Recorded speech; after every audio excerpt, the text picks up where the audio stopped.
So this is the melting bricks. And did you then melt them in the forms that would ordinarily be used for cookies? Yes. Would you like me to bring you the pan so you can see it? Oh, well, we can take a look at that. And what you did was you had used a cooking spray or cooking oil before you put the chocolate in to melt? Yes, but I'm not sure that helped that much. It was you still sort of had to pop them out.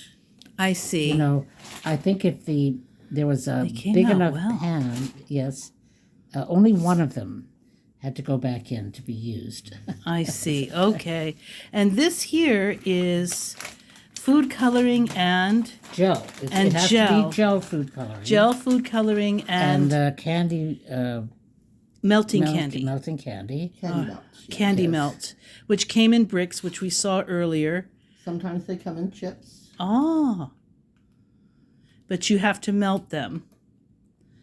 And I thought it was very clever how you did it right in the cookie pan. And you had the oven on a very low setting, didn't you? Yes.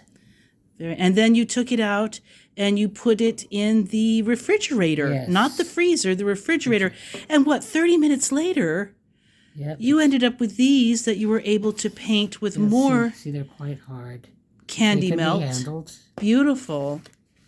And you were able to now paint them. And now I'm painting with the colored candy melt. Yeah, you're just using dowels or skewers, wooden skewers. You're not even using brushes. And if I was wanting to be more patient, of course I could do, a much more refined job. But this is all right. Oh, it's lovely. I'm enjoying this. It's lovely. This is working out quite well. And I'm trying to decide what color should the center be. Green? Blue? Yellow? Green, perhaps? I would vote for green. I like how the green goes with the yellow and the pink. Okay. And here we have the white chocolate and the bittersweet chocolate and a pretzel and more candy making. Wow.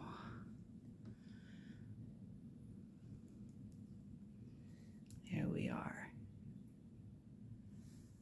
We're going to need more wax paper, I think. Yeah, I think you're right. All right. I think ahead too much when I started making this. And see how I'm kind of turning it in circles? Yes. And I'm getting this kind of marbled. Beautiful. I like that. Totally did that on purpose, of course. Totally did. Oh, yes. This was not a mistake because I got too big a blob of dark chocolate on my white No, chocolate. not at all. Not at all. We're professionals here. This is the way I planned from the very beginning. This is so fun. She did it on purpose. That's right.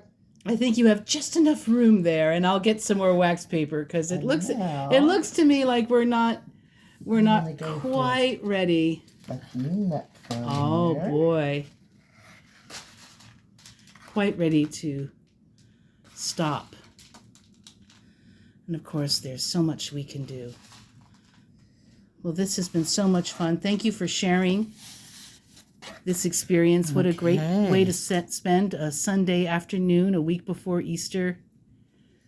And yes, and candy molds, you can get them even at the dollar store. I've seen candy molds. Oh, yeah. And then this is such a nice way to sort of upgrade some Easter basket you're making for somebody, let's say. Yes. Where you're actually putting some hand I love what made you did there. chocolates. That's right. You can buy, I could do this to potato chips if I wanted. Yeah. But you could do it to store-bought treats. Big pieces of dried fruit. Big pieces. Slices of fresh apple. Yes, indeed. Just about anything. Store-bought candies, fruits, pretzels.